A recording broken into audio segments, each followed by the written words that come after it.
Misty, merry ladies and gentlemen, and welcome to QI's Christmas party. To celebrate this most magical time of the year, we've conjured up a show absolutely heaving with Hocus Pocus. Waving their fairy wands tonight are the bewitching Graham Norton.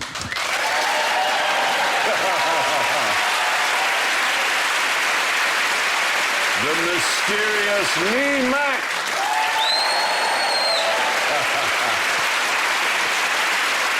The wizardly Daniel Radcliffe.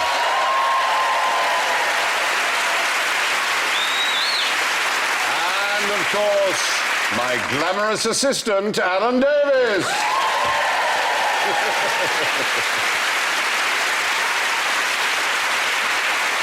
So, release your incantations, gentlemen. Graham goes... Hey, presto!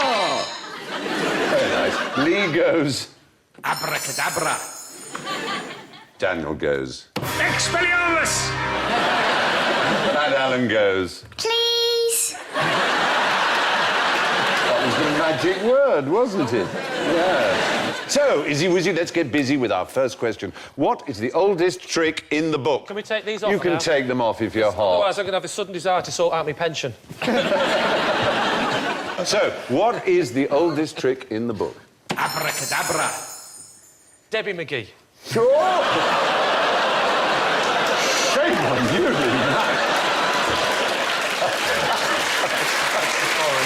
It's Christmas as well, isn't it? It is, yeah. Was that charitable? Not really. I'll take that back. OK. Is it an ancient Greek book? It's even older. Ooh. Egyptian? Egyptian is the right I answer. think I might have. You might know Is this? it about a man called Dedi? Dedi. How do you know about Dedi? You're right. He was a man who did the first magic trick, which was, I think, a decapitation of a goose. You're right. And tore it off and did it to impress the king. And it's in an ancient scroll. It which is? I do know the name of. I think I do. Yeah, go on. The Westcar Papyrus. The Westcar Papyrus. This Oh, yeah. man is brilliant. How incredible! Is this... I did.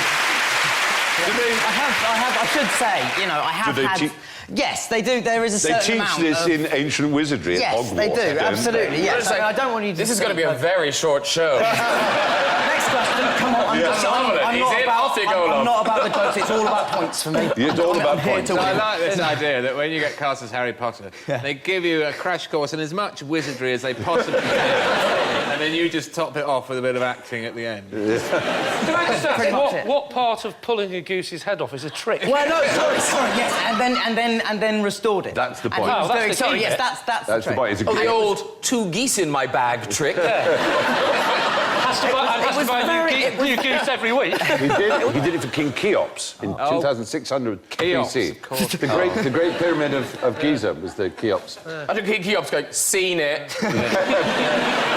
He did a goose, as you rightly say, then he did a duck, and then he moved on to an ox, and he would wrench their heads off, and then they would be restored. But you may say, I want to see this trick. If this really exists, I want to see it. And that's the point, is it is the oldest trick in the book because it's recorded then, all that time ago, happening nearly 5,000 years ago, but it's still done today. And do you know what? We have a magician who's going to come on and show you that trick.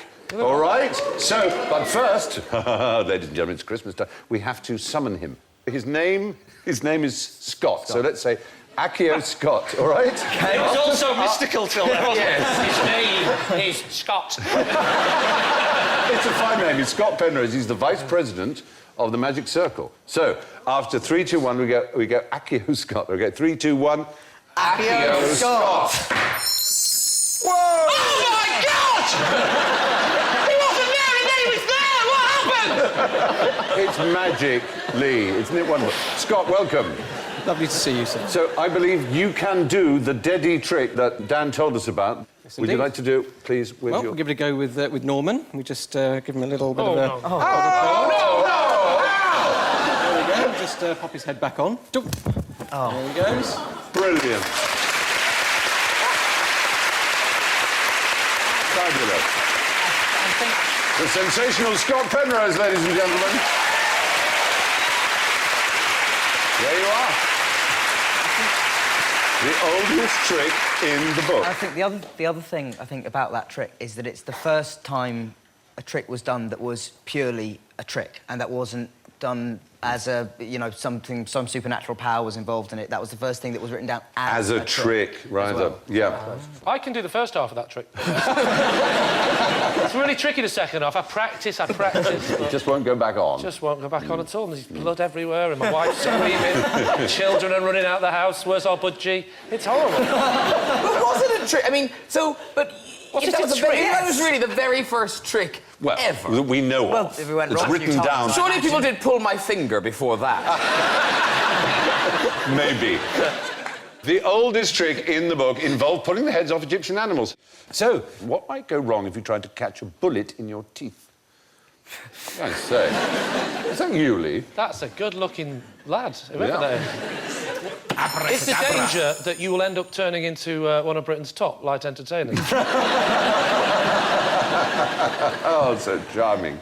There is something about your teeth get knocked out, isn't there? Well, there is that danger, I would imagine, if you were really... I mean, how does the trick work? Do you think someone fires a gun into your face? No, but is there something about if you don't open your mouth properly, then the bullet would break your teeth from the other side? Because presumably the bullet comes from inside It's your mouth. secreted in your mouth in some fashion. Yeah, So- but there are other dangers, and there have been disasters in the past. In 1869, Dr. Epstein, who was a magician, and he used to tamp the gun down with the end of his wand, you know, in this sort of magical fashion, and he left a tiny bit of the wand in, and so he had the bullet in his mouth, and when his assistant fired the gun, the bit of the wand went out and killed him. So that can happen. The other But it thing must have been amazing being in the audience. You'd go, God, this is good. What's going to happen now? The blood's spurting from the back of his neck. Well, there was a man called Raoul Curran in 1880 who made the mistake of doing the trick in the Wild West. The drunk fellow said, "Oh, if you can stop bullets, stop this one," and just shot him straight in the head. Right in the forehead. And killed him, stone dead. Sort of serves him right, though. Yeah, it's a heck of a heckle. It is a rubbish trick, isn't it? Everyone who watches it must go, the bullet was in his mouth. Well, it's going There through. are There's not some one bit amazing where you go, ones. I wonder if he caught them. There are some amazing ones, though. Like Penn and Teller do a really Yes. it's frightening, and and they get the bullet from the audience, and it really does. I mean, I know it's a trick, but I do still just. You're right, and Penn and Teller are amongst the best. I remember there was a bloke who disemboweled himself. I think quite early on in the days of conjuring tricks, they were all fairly sort of gruesome things, like beheading. The way it would work, I think you'd have kind of a sheep's intestines and a prosthetic chest and stomach, and then behind all of that, you'd put a metal plate. And the guy did it one night, and he forgot to put the metal plate in, and just ended up going straight through himself and then dying. And so it's not funny, but true. Yes. But that's important. You'll never make that mistake again. No, he won't. There was a Chinese performer called Chung Lung Soo, and he wasn't Chinese. His real name was Robinson, but William Robinson. But he performed under Chung Lung Soo and only spoke a sort of cod Chinese, never spoke English on stage, ever, until a terrible moment when he did the trick with it. And in the bullet, or the fragment, went into him and killed him, and he spoke English. He said, "Oh, God, something's gone wrong. Close the curtain." Those were his last lines.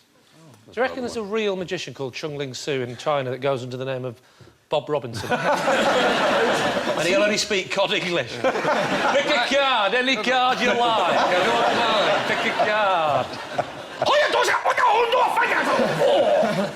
That's when it went wrong, yeah? Yeah, exactly. I've got you. Anyway, yeah, if you are tempted to catch a bullet in your teeth, don't. You should, in fact, just probably disappear as fast as possible. But first, describe the great Lafayette's last and greatest disappearing act. There is the great Lafayette. You've probably not heard of him. No. Even though he was the most successful entertainer in Britain. Did he make his giant horse disappear? Turn it into a dog? A lazy dog. Is that a motor vehicle? It's an early motor vehicle, yes. He was sold out 10 years in advance. That's how successful he was. He earned £44,000 a year, which is the equivalent of about £2.75 million a year. He was hugely successful, incredibly famous. He was kind of the Liberace of his day. He wore diamonds, and that dog you see there was given to him by Houdini and was called Beauty. And he had a private railway carriage, and so did Beauty. And Beauty had a little porcelain bath and his own china and crystal, and, yeah, bit camp, I agree. And then Beauty died, not surprisingly, being overfed. and he insisted that he was embalmed and buried, and they said at the cemetery, well, only if you promise to be buried there as well, because it's a human cemetery, not a pet one. So he said yes. And 4 days later, he did die. A lamp got upturned and the stage caught on fire, and the audience thought it was part of the trick. And by the time they realised it was a disaster, 11 people had burned to death. And including, and this incidentally is not funny, a midget in a mechanical bear suit. I'm sure I prefaced that with it isn't funny. Anyway, it's just so... You pee sick. They are sick. Anyway, they found his body, cremated it, the bits that weren't already cremated, obviously, and then they pulled the theatre down where this disaster had happened, and they found another body, and they realised from the diamonds on the ring that that was, in fact, the great Lafayette. They buried the wrong man? Yeah, they buried the wrong man. So he'd been burned and buried, and then he'd been magically restored as another dead body. That's very, very good. It is good. It's a good trick. That's very good. Yeah. What yeah. did they do? Did they... They had to get rid of the old one. It's beauty, I feel sorry. Yeah, I You're in the know. afterlife going, who are you? Anyway, yes, you can go to Piers Hill Cemetery to this day and you can see the great Lafayette, who was now sadly forgotten, but in his day the most popular performer. I'm more saddened about the poor other guy. What happened to him? We've all forgotten about Well, the thing is, you see, the reason is, in part of his magic thing was that he would appear and disappear very, very quickly because he had a lot of stand-ins, doubles, who were exactly like him. So he would, like, go off stage and then suddenly still be on stage. It's because his stand-in in the same costume had gone, and he just was very, very good at that, which is why one of the stand-ins had been buried in his stead, I suppose. So the great Lafayette's final trick was to turn up intact 3 days after being cremated. Now, from testing spells, you'll like this, to spelling tests. Good. Oh, good. Yes, good. I before E, fingers on buzzers, accepting after... Please. C. No, that just isn't a rule. Why isn't it a rule? Because of words where... Words where it's not. Yeah. E becomes Because of the before I have to exceptions see. Because there are more exceptions to the rule than the rule itself, by quite a long way. Who's counting? Ceiling. They've been counted. Would you like to Ceiling know? one. God. Yeah, there are 923 English words that have a C-I-E in them. Do we have to name them all? No. you're let off, but name Happy some. New Year. Ceiling. No, that's C-E-I. See, yeah, that's what you said. No. The rule, the supposed rule Before is... E, except after C. But I'm saying, in fact, ceiling, there are 923 which break that rule. receive, receipt. So hang on, if it's I before E except after C, Yeah. we're looking for words where E follows C, aren't we? No. No. The rule is it should be C-E-I, according to that. See, Oh, but you're saying it's wrong. There are 923 I know examples. one, which it isn't. Yeah. Ceiling. That's not one. Ceiling isn't one. Ceiling isn't one of the ones you're looking for. Yes, I want the ones I am looking That's for. right. So I will repeat my answer and I say not Lee, ceiling. I'm looking for the ones I'm looking for. You're looking for the ones you're looking for. So give me a C-I-E. Ceiling? I may explode at any minute. C-I-E. Receipt is C-I-E. Yeah, those are the ones that conform to the rule. Okay, the Receipt, rule is looking pretty good right now, because... glacier, species. yes, but now I know them, and I didn't think I knew any. Yeah. There are, the point is there are lots and lots and lots. 923 words. These are ones with EI without the C in front, obviously, as well as the CIE, concierge. Oh, you don't even have to have a C in it now. No, they're EI. Are you incapable of rational thought? You cannot be that stupid. You've really... You cannot be that... Stephen, can I just say, you really are going to have to work on your Bruce Forsyth. Are you really capable of rational thought? I mean, really? This is not an I tell interaction you. game. This is QI. Are you a human being? I don't think you are. No. Work it out. These words don't count. They're not even English words. Well... You can't have hacienda and concierge. Yeah, but there are... The point is there are 21 times as many words that break the rule than don't. However, if you want to spell ceiling... If you want to spell ceiling, Remember, or receipt. or I before E, conceit, or except after deceit. C. Yeah. But if you want to spell veil and weird, Yeah, but there's no C in them. no. It's I before E every time, except after C. But in weir, that's the Oh, point. I see. Yeah. They're You cannot be that stupid! He said it and you're looking at me. How do I get the blame for his stupidity? I've got my own, thank you.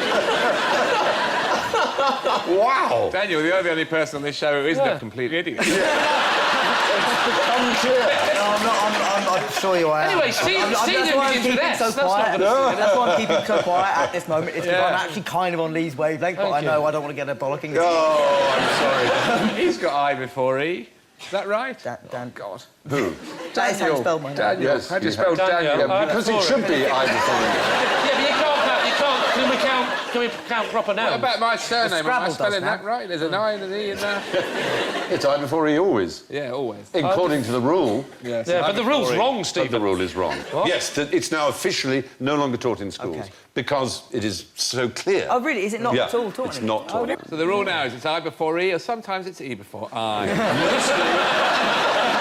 Mostly after C, it's IE. If in doubt, look it up, you lazy Yeah. git. I before E, Look except for the upsetly. following 923. Yes. Hey, very good. And then you reel them all up. Agree. Thank God for spell check. I'm Number one, slightly... ceiling.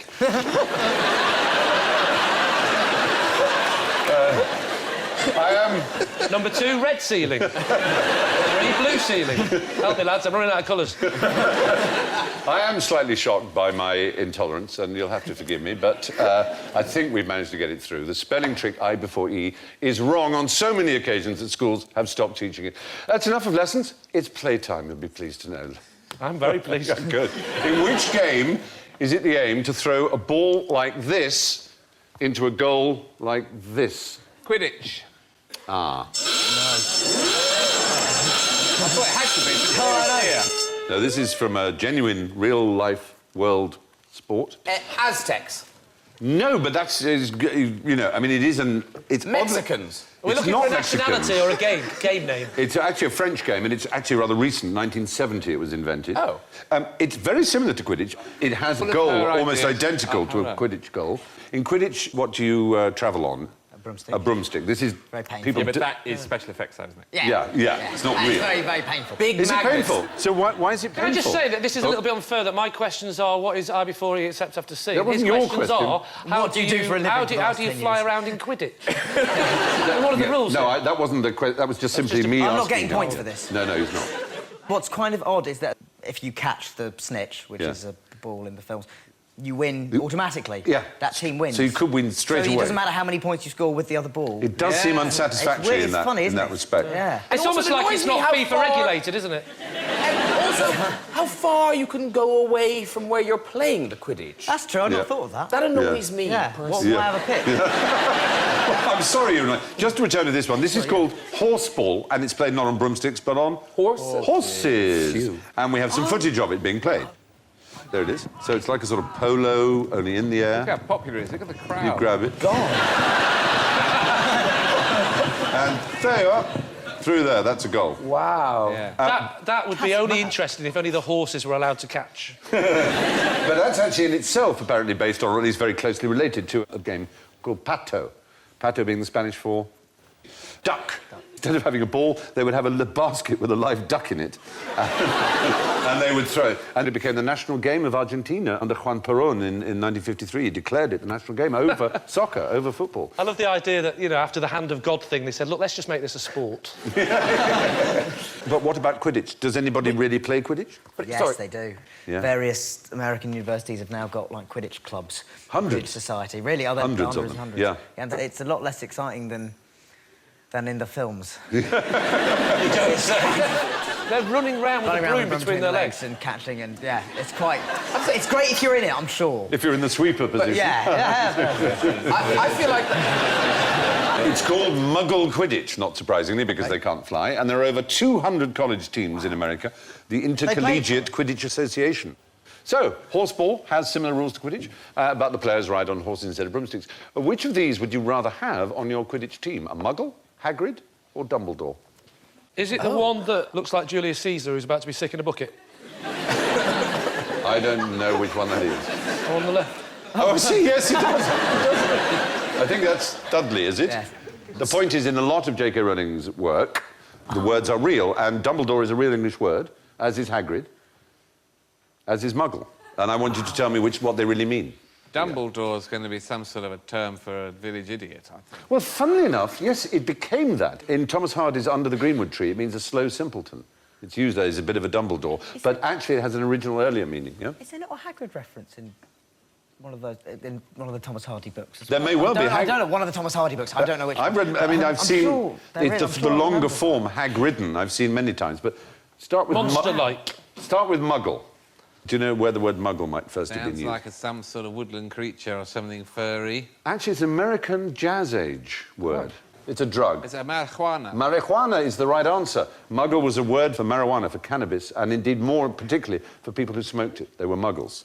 People who Really? smoked marijuana were called Yeah. muggles. That's hilarious. Now you're wizard. In New They're all Orleans... getting stoned going, Quidditch is really boring.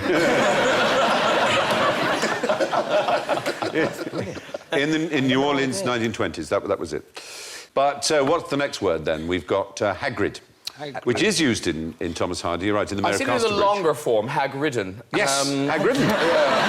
Very good. I'll have to try that. Clever of you. It means... Hagridden. Oh, it means a bony old horse. It's a mare. It's a nightmare. Yes. It's a nightmare involving a horse. No. Was there something to do with somebody chasing you through? If you had bad dreams, you were said to be hag-ridden. Oh, that's great, That your isn't it? wich had come to you in the night. You were hag-ridden. That's fantastic. Yeah, to be Hagrid. Is that a drunk person not finding the toilet? Well, it's a... since records began, that's horrible. When people sleep... They'll be feel terrible when they wake up. That's a relationship that's not going to survive, isn't it? When people sleep badly these days, they think they've been probed by aliens, but before the idea of aliens came, it was goblins and witches and demons and hags. And that's what Hagridden means. What's the horse doing? That's the nightmare. He's operating the video. Early kind of animal dogging. Very good. With his big hooves. So that leaves us with Dumbledore, which, as you say, has been used to mean a slight simpleton. There's the great Gambon. But it had an earlier meaning, and the first half of it... Dumble. Dumble. Is it to- Think of a rhyming word for dumble. Jumble. Mumble, mumble, crumble. Mumble. Not mumble. Mumble. Lovely Ceiling. crumble. Don't try me too hardly, Mac. Stumble. No, you... Bumble. Yes. Bumblebee. It's a type Yes, of bee. it is a bumblebee. I've redeemed myself. Yeah, there were different ways of saying it. A door means a humming insect in Old English. So a Dumbledore was a bumblebee. That's great. That's what the word means. It's rather nice. That's great. Isn't it? Yeah. Pleasing. Can't believe I didn't know it. Yeah. I'm really annoyed. There you I've missed out on more precious points. But you did well. You got some points for I did, I'm knowing it was in pleased, I was Hardy. thrilled. Yeah. But how did Hogwarts tackle drinking problems? Is that a character, drinking problems? No. One of the old ghosts. Harry there Potter were- in a goblet of special brew. Alan's working.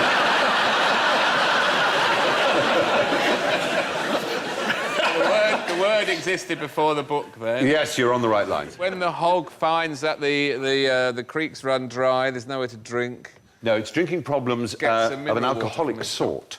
It's sailors. Yes, it is, in the US Navy. Very good. It came straight to your mind. Graham just said I just thought, sailors every now who and then. drinks? Who Yeah. drinks? Sailors. This isn't fair. He's getting questions about Quidditch. He's getting questions about sailors.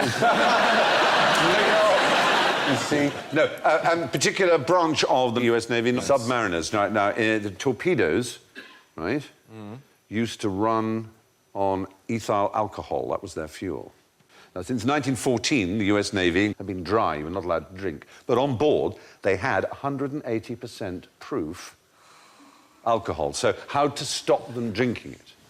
Well, Putting it it would in kill you torpedoes unless you is add a- tonic, I think.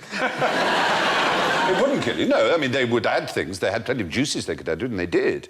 But Delicious, then. Yeah, no. I thought the maximum... That's the point. You wanted to stop it being delicious or stop it, you know, you wanted to make it dangerous. Putting for it them. inside a torpedo would go somewhere. Yeah, that would do it, but it had to be stored as the fuel and it could be got at. So what you do is you add something. They started by adding methanol, known as Pink Lady, which makes you blind. And they said, if you drink this, you will go blind. Yeah, so We've all don't. been told things like that. It didn't stop us. No, unfortunately, that's the problem. That's exactly the problem. Anyway, it didn't work in the Navy, so they added something called croton oil, which came from the spurge plant known as the hogwort. So they added hogwarts juice, and that made you vomit and gave you diarrhea. But that, of course, didn't work either, because they just boiled it up and it condensed off again, and they got rid of it, and they would carry on drinking it. They added pineapple juice. And also, regular alcohol makes you vomit. And it's just like, that's a night out, isn't it? That's probably true.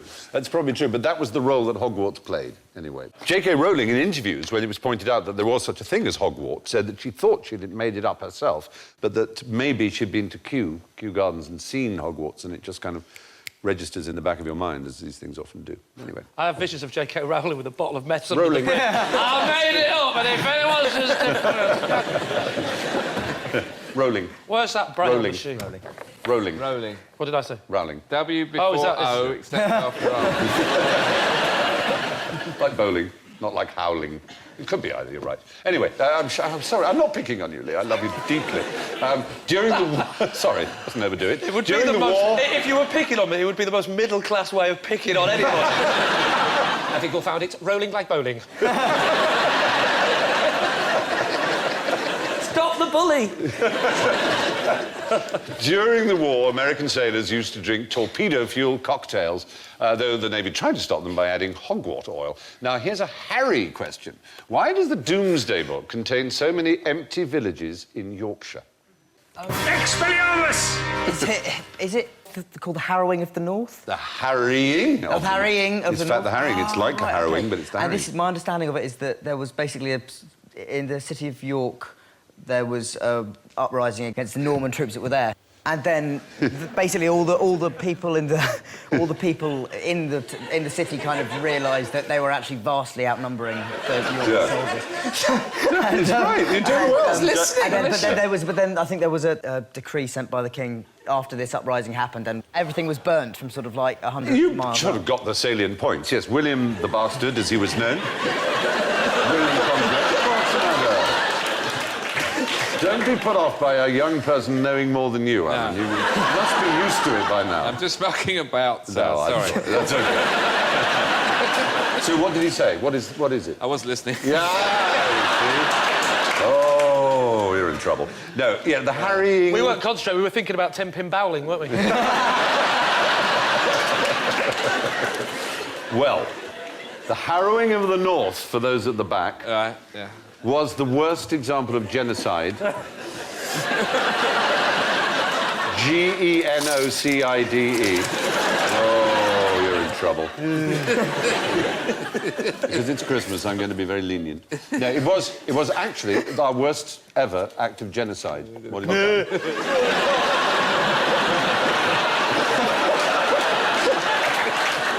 You see? That's a tit, that's a tit. Yes, tits. Fabulous. Sorry, what about this massacre thing? Yeah. Mack says, Yes, making people me from do the it. north were ruthlessly killed. Oh.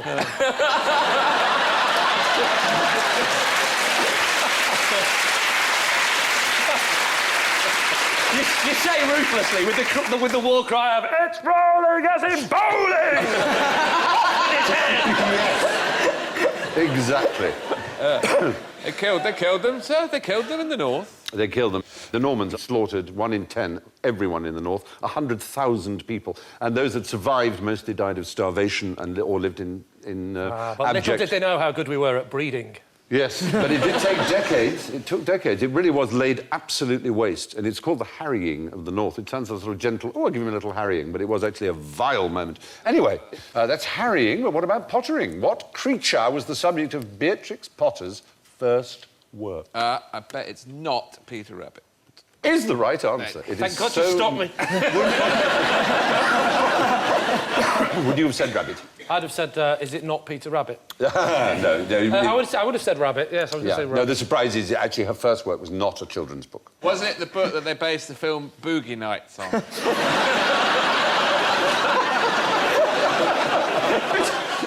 It's so lovely if I was saying, yes, and that's 100 points! How extraordinary you should know Roller Girl was based on Beatrix Potter's mother. No, it was a serious work of botanical, as it was then called botanical, it's now a mycological study. What is mycology? Does that mean anything to you? No, The doll. study of people called mice.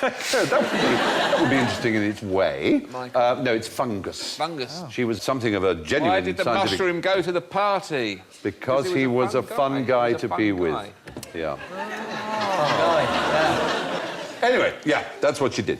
She wrote a book. It was presented by her uncle to the Linnaeus Society in the 1890s. Why by her uncle? Why not by her?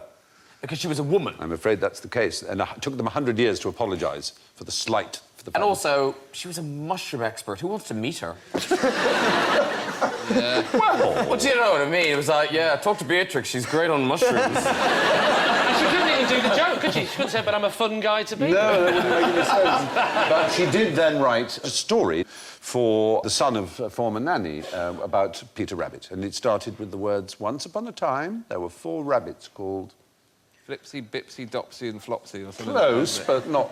Someone knows Flopsy, it, someone knows Motsy, it. Cottontail and Peter. They know. Yeah. Exactly. And she wrote that after she's had a massive bag of magic. And she did the illustrations, of course, and the recipient said, this is so good, you should publish them. And indeed she did and became a gigantic success. So much so, in 1903, Peter Rabbit was the first merchandise licensed toy ever. With, you know, so Is she it fair to say began it it all. outsold her mushroom book? It did, it so did, yeah, very fair to say. But she lived in central London, and if you go to Brompton Cemetery in the fashionable West London, do you know what you see on the gravestones there? Massive rabbit. No. Lots of mushrooms. You see the inspiration for some of her greatest works. It's quite fun. Jemima Puddle Duck. Not that, but Big there's bag of crap. Peter Rabbit. There's a grave for a Peter Rabbit, spelled B-E-T-T. There's a Jeremiah Fisher. There's a Mr. Nutkins. There's a Mr. Brock and a Mr. McGregor. All there. So it looks like All she in was... the same When she was grave? looking for names, she just wandered around and chose them from the gravestones. Anyway, Beatrix Potter was a rather successful botanist before becoming a children's author. Her first publication was about fungi. Well, that's it for magic. Now, with the tricky bit, it's general ignorance, fingers on buzzers, if you please. When should you open the first door on your Advent calendar? Abracadabra. Yeah. 1st of December. Oh! I didn't say December the 1st. Nice try to get out of it. No. It's the 4th Sunday before Christmas, and that can be one of a range of days between November the 27th and December the 3rd. Bodies, you open it on Advent Sunday. To be honest, I don't usually have one. No, don't you? No, when you will, as your children grow up, you will. Yeah, You will, they'll love have an them. Advent calendar. They'll love them. Yeah. I just stopped getting mine. Did you stop getting Yeah, them? I thought 19 was then the last one. Right, Of right. 20. So you've got to buy them 20 years worth of Advent calendars. Is Can what you get like a Kelly Brook advent calendar? No, you cannot. That's very bad. Very bad. That's quite creepy. Remember we used to go to pubs where they used to have the peanuts on a card? Oh, yes, and there'd be a naked As you girl. pulled them off, there'd be a girl beneath it. Usually in some... Encouraging the blokes to eat more nuts, get more nuts. Johnny Vegas told me that in his local pub in St Helens, it was a topless pub, and if you paid an extra 50p, she'd dip it in the pint before she gave it to you. Hey, don't shoot the messenger! Leaves. How erotic. Yes. Well, more often than not, Advent actually starts in November, not on December the 1st. So, who would like to pull a Christmas cracker? I've got one. They've even got your names on. That's Lee's. And that's Alan's. And there we are. We pass it on. You see the names there. One for Graham, one for Daniel. With each other? Yeah. Do that. Go on, there you are. Do that. Oh, there, you do that. Yeah. Oh, I've lost twice. Great. Hey. Oh, I got Well, mine. give him one of the jokes, Alan, if you'd be so kind. No way. Oh, you must. Let him have a joke. So, Graham, would you like to read your joke? OK, here we go. Oh. Did you write these? Are they good? It just sounds like something you might write. Oh. Knock, knock. Who's that? To. To who? To whom, surely? That's a good joke. Oh, dear. Lee, what's your joke? Knock, knock. Who's there? J.K. Rowling. Hey! No, what cheese do you use to coax a bear out of its cave? What cheese do you use to coax a bear out of its cave? Come on, bear. Come on, bear! Brilliant! Come on, bear. Come on, there. Come on, bear! Very good. Very good. Is that really it? Yeah. I didn't even know birds like cheese. No, I'm not going to fall for that one, Lee. Daniel. Who is the most famous married woman in America? Yes. What? I didn't hear that. Mississippi. Yeah. That's really excellent. Yeah. Anna. What disease can you get from decorating a Christmas tree? Syphilis. Tinselitis. Oh, that's very No? good. Yes, it is. Oh, hey. Hey! Well, there you are. Now, Oh, that was Yeah, absolutely. you'll be pleased to know there's a department at the University of Hertfordshire called the Public Understanding of Psychology, and Richard Wiseman has a theory about cracker jokes, which is they should be bad. Why is that a good thing? Alan. Who's speaking? Wishing you hadn't had that methanol now. Jokes should be bad. Yeah. Is it because Why should to they make be us bad? feel That's what I'm asking. superior? Sorry? To make us feel superior. Well, no, it's sort of the opposite. It's because they've always been bad and we don't like change. Partly that may be, but also his theory is that almost not everybody will always find a joke funny. Therefore, the moment you tell a joke, at a party in particular, you're dividing the room into two, those who liked it, those who didn't. And sometimes it's nobody likes it and the person who tells it feels bad. Whereas if everybody knows the joke is a terrible groaning joke, it's everybody against the joke. So everybody's bonded. So, yes, cracker jokes are bad because they are, and that's why they're not bad. So that's it for this cracking QI Christmas. Let's just check the scores and see how we're doing. Oh, my goodness me. Well, I think I've done very it's well. really exciting because winning on his first appearance with 10 points is Daniel Radcliffe. Woohoo! And in second place with 4 points, Graham Norton.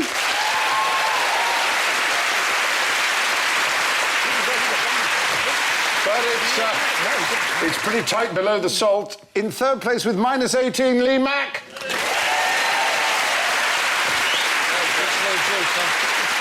And just in last place is our stable donkey, Alan Davies, on minus 19.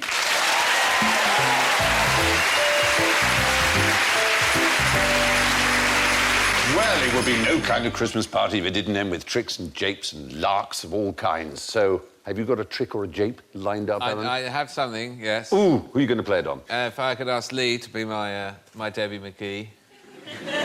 I'm not falling for this again. Take it away. Come on. Oh. This is my equipment, Lee. If I could ask you to lie in the box, your head at that end, please. This is like the time you told me to smell your hanky. It's chloroform Oh, joke. chloroform, thank God.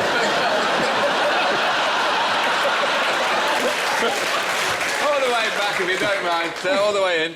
Just tuck yourself in under there. I've gone soaring. I didn't see that. Just look this way. Concentrate on the audience. Smile at the audience. You're very happy. You're relaxed. Oh, yeah, I'm having the time of my life. Are you sure you're all the way in? Are you sure you know what you're doing? Oh, hello. I can see why Phil Jupiters wasn't invited on this week. Ow! Ow! Maybe I should have had Daniel. I don't know. I think that would have made more sense. I can't feel my legs. I used to play a magician's assistant, you know. Oh, yeah. Ow, that's the bit. Just try and relax. Oh, my God. Yes. Are you ready? Just relax. It won't hurt at all. Are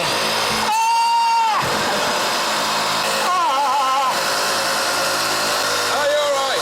What? I said, are you all right? Hey, trust me now, you're cutting me belly, you know. Wow. Brilliant. Oh, don't worry, you've worked with all the professionals, haven't you? Douglas Bader and Evan Mills. I'm under stress. Let's just see. Can you... There's his arm. Yes. The arm's not the bit I'm worried about. Yes, that's fine. Here we go. Now, ladies and gentlemen, if this has worked... Oh, my word. Oh, yeah! Look at that. Blimey. Brilliant. Alan Davies and the glamorous Lee Mack, ladies and gentlemen. Well, all I can say... Oh, God, surely you don't leave it like that. You just hang there for the moment, Lee, and we will see. It's going to be hard to top, boys. Can you do something similar? Well, Graham. Come with me, Daniel Radcliffe. Oh, Now, I say. This did seem like a good idea. So, Right. if you want to Shall I? kneel down there. Right. There now. OK. This feels very wrong, doesn't it? Children are watching and sobbing. What's he doing? They're crying. He found Dorothy, now he's killing Harry Potter. OK. Daniel, you have... You right there? Yeah, that Yeah. feels- that Daniel, feels- have you feels about finished right, yeah. both of the Harry Potter films by now? Hey, it'll be fine. It'll be fine. It'll be fine. It'll be fine. They can usually finish them without Yes. you. I'm so bad at this, I was about to lean through. That's not... You all right, though? You comfortable? Oh, yes, it's lovely. Thank OK, you. nothing can go wrong. Wouldn't it be awful if No, because you know what I mean? We had the stuff about the bullet and the fouling It could happen. thing. It could go wrong. And suddenly there'll be some story about... And then Graham got distracted by a bright light. And no, he's dead. No. Have I done... I think I've done it all right. You live on in films forever. Drum roll. OK, here we go. So, 3, 2...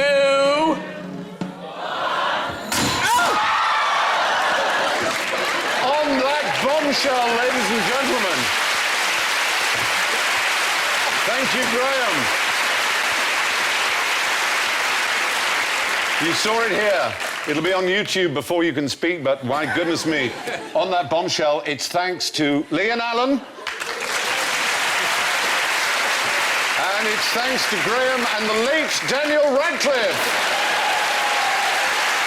And a very Merry Christmas to you all. Good night.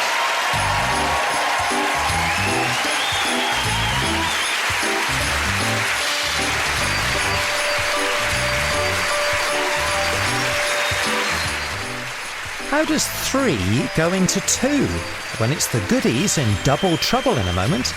And then you know him from Mock the Week. Andy Parsons has a special stand-up show in half an hour.